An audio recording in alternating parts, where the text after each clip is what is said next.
and it almost feels sleazy. Like, this is the meme I like to throw up.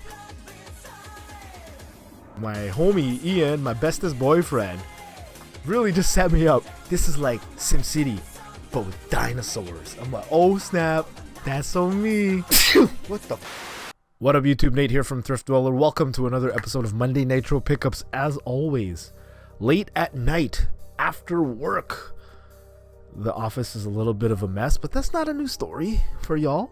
Today, mostly retro video game related collectibles. More, I think, quality over quantity. There's not much things here, but a lot of meaningful, I'm not going to say heavy hitters, meaningful items. I'll discuss some really funny stories, actually, how Ian screwed me over. It happens. And I recently completed a sub collection that I've talked about it before, like in earlier seasons, and I kind of put it by the wayside.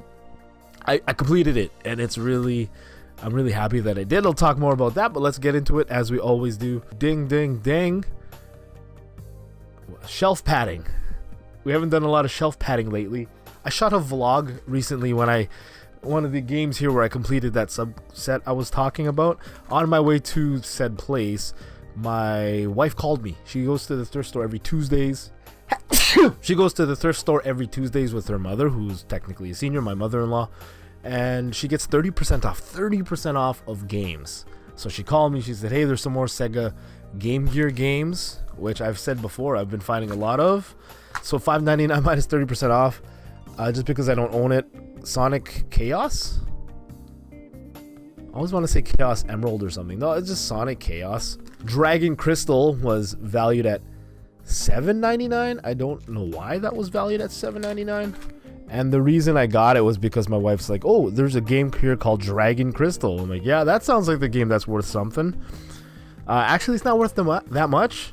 But the next game here, which I don't know if it belongs in shelf padding, almost like a no cheaps pickup for $5.99 minus 30% off, Pinball Dreams. And I know that this, for some reason, if you know why, please comment below, is worth more than the average video game. Like on Super Nintendo is worth a little bit more, and obviously out of all the Game Gear games today, this one is worth the most.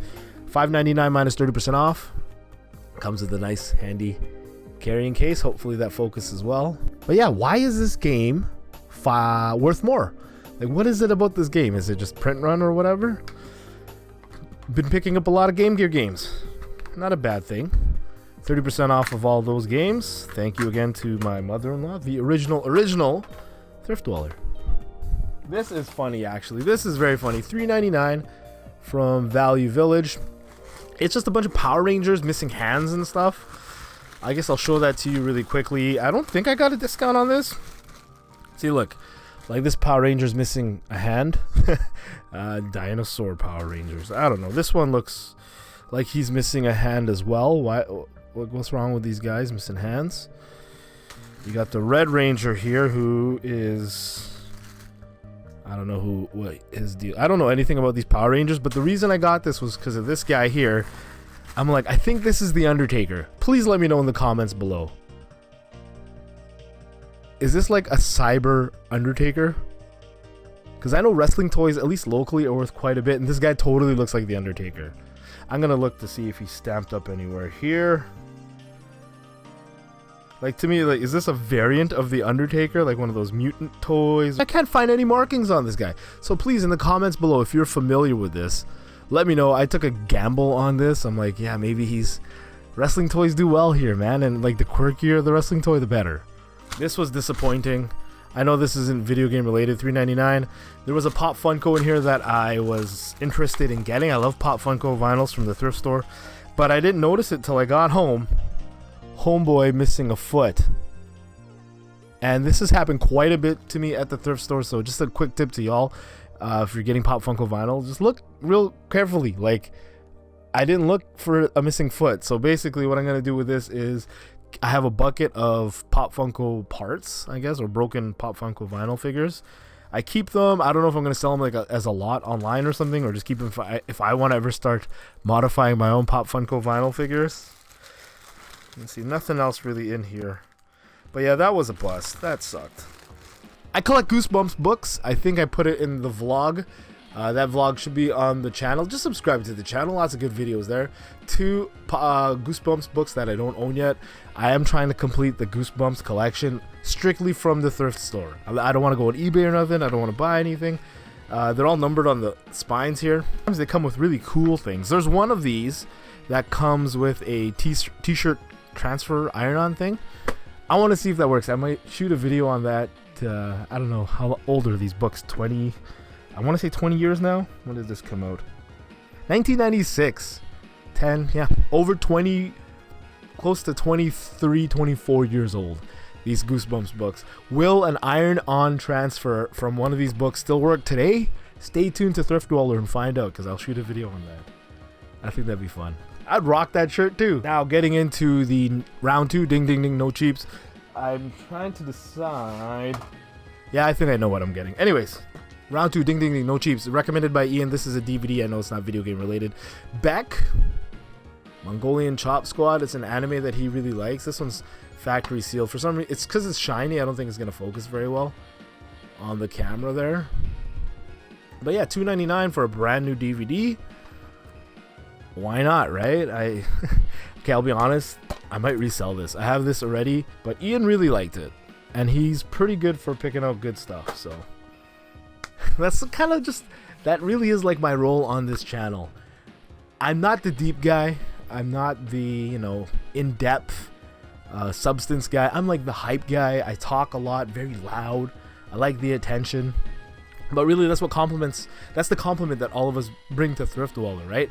I can be the hype, promotional, really superficial. I like the whiz bang. There are some things that I actually am really deep for, like in Avengers Infinity War and Endgame.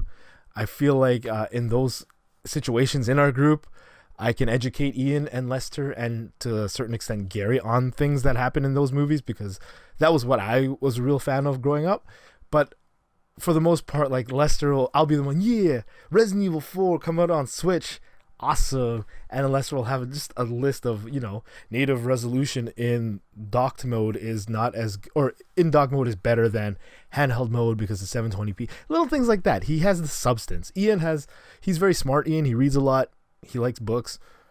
He knows a lot of stuff. He's substance in a more general, broad sense. They know lots of things about lots of things. I know a lot about a little bit. Welcome to Thriftdweller. Okay, back on track. Round 2, no cheaps, things that we got because we actually wanted to add it to the collection. Here's how Ian screwed me. Jurassic Park Operation Genesis. It's a PlayStation 2 game, I guess. And the reason I got this was because it was behind the glass at Rick, our friend, at the flea market spot. And they were like hyping this game up so much. Rick and Ian are like, you like sim games, right, Nate? Because I love SimCity. I love SimCity 2000. Sim Theme Park. I'm a big fan of Sim Ant. I actually really like on the Super Nintendo. And they're like, yo, Nate, this is like SimCity, but with dinosaurs. I'm like, oh snap, that's so me. SimCity with dinosaurs. And then Ian's like, yeah, he has like 75 on it. And there's stupid me just talking, not thinking like I usually do. And because Ian said, oh, there's 75 on it, I said, you know what? For a game I've never heard of before, because I've never heard about this game, you know, I haven't looked. I'm sure people have done reviews on it, and yeah, it is worth a little bit more than the average PlayStation 2 game. There is something there, but I said stupidly, I'm like, yo, the most I'll ever pay for a game that I never heard of before, but is really strongly recommended to me by two of my good friends. I consider Rick a good friend. Is $60. And Rick's like, yo, done, sold. $60. You want it for 60? You got it. I was like, yeah, thanks. You know, Rick did me a solid. We get to the car. On the spine there, I don't know if the camera picks up, it's literally priced at $60. So basically it was like, yo, you want $60 for that? Can you do $60 on that? That's how it went. And the main reason that it went that way is because Ian, for some reason, thought there was a $75 price tag on it. Ian claims that back in the day he had a 75er on this, and then he must have lowered it to $60 since then. But like, stupid, like, it's my fault. Obviously I'm joking around here. I don't blame Rick, I don't blame Ian. I'm not sour about it. But it's just funny that, you know, my wingman, my homie Ian, my bestest boyfriend, really just set me up to pay full price, pay asking price for a game, which if you've been following us for years, you know that's not our style. That's not our MO.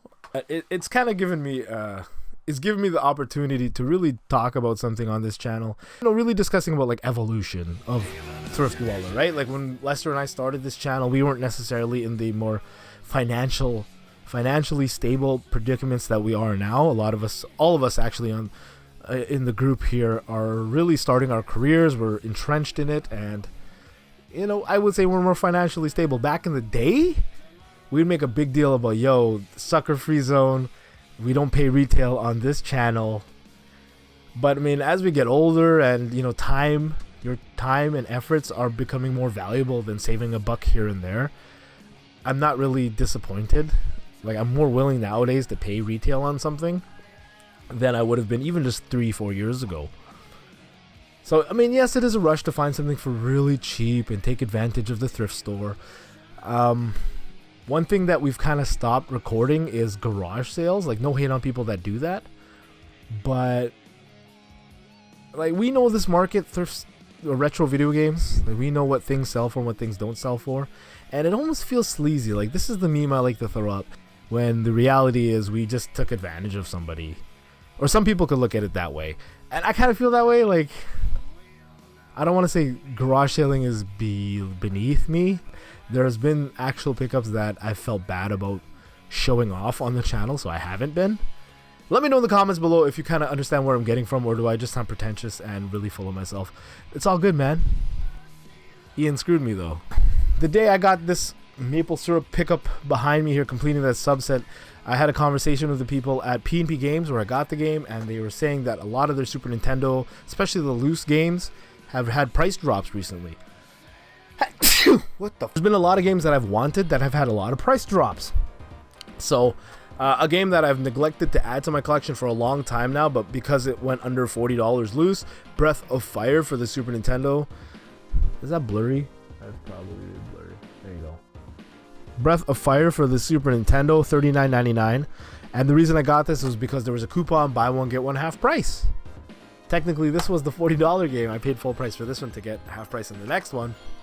But yeah, I'm not the RPG guy on this channel. There's really just like a handful of RPGs that I like.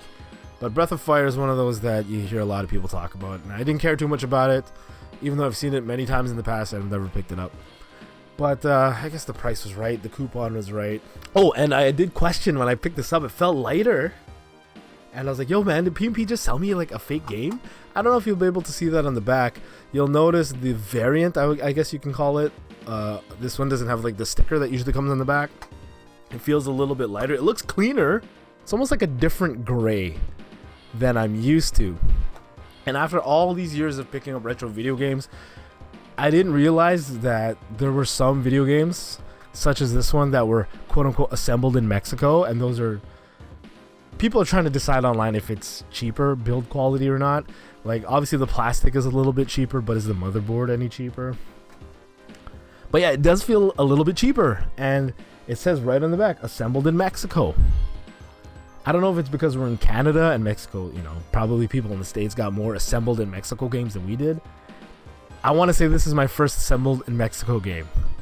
That's weird, right? Let me know in the comments below if you knew that. There's probably a lot of people that did. I didn't know that. After all these years, I learned something, which is really cool. And the maple syrup pickup of the video, the best pickup of this video, completing my PS1 Fighter's Edge collection. The last game I needed in said collection, Street Fighter Volume 2, the collection. I'm going to do that again. Street Fighter Collection Volume 2. I've needed this one to finish my collection, basically, and PNP Games called me one day and they're like, yo, we got the game in. Do you still want it? I was like, how much is it? $30. That's a good price. And technically, since I used the coupon, 15% off for this complete in box game, complete in case game. And officially that completes all the officially listed Fighter's Edge games on the PS1. For people who don't know, Fighter's Edge was like a club or a program that Capcom did with some magazine anyways. See in the top, this corner right here, there's a Fighter's Edge logo, and all the games part of the Fighter's Edge line came with like coupons. You would clip off the corner and it would give you a certain amount of points. I think you have to register, or you can register these games. And the points, there's like a catalog. You can get like a bike with the biggest thing, bags, Fighter's Edge branded, I don't know, t-shirts I'm assuming. The funny thing about that was if you wanted the bike, there wasn't enough games to get the bike in terms of points. To get the bike, you literally would have to have bought multiple copies of games in the Fighter's Edge collection. I think eventually, over time, they just made it the Capcom Edge or something like that. I believe Resident Evil 3 was the first non-Fighter's Edge Capcom Edge game. I'm probably butchering this. I should know this because I have a subset completed now. And to celebrate me completing this, my good friend Canadian Zangief, check out his channel linked in the description below, made me a custom spine diorama for the DVD for DVD cases that I will be transferring all these games into. It's gonna look really dope on the shelf. And what I'm doing basically is, because not all of them are complete, like Marvel Superheroes, which is a really expensive game, I have it only loose, like the disc itself, so I have to make a repro cover for that. So I thought it would just look really nice, have these out, obviously the jewel cases, but put all the games into DVD cases with custom DVD covers from the coverproject.net. And Bob's your uncle. Stay tuned to the channel to check that out. But yes, officially completing the maple syrup pickup of the video, completing my Fighter's Edge collection for the PS1. Street Fighter Collection Volume 2. Thank you very much for checking out the channel. Don't forget to subscribe to the channel. Leave your comments in the comments below for everything or anything that you want to know about or comment on. I really do appreciate those. We check out all the comments.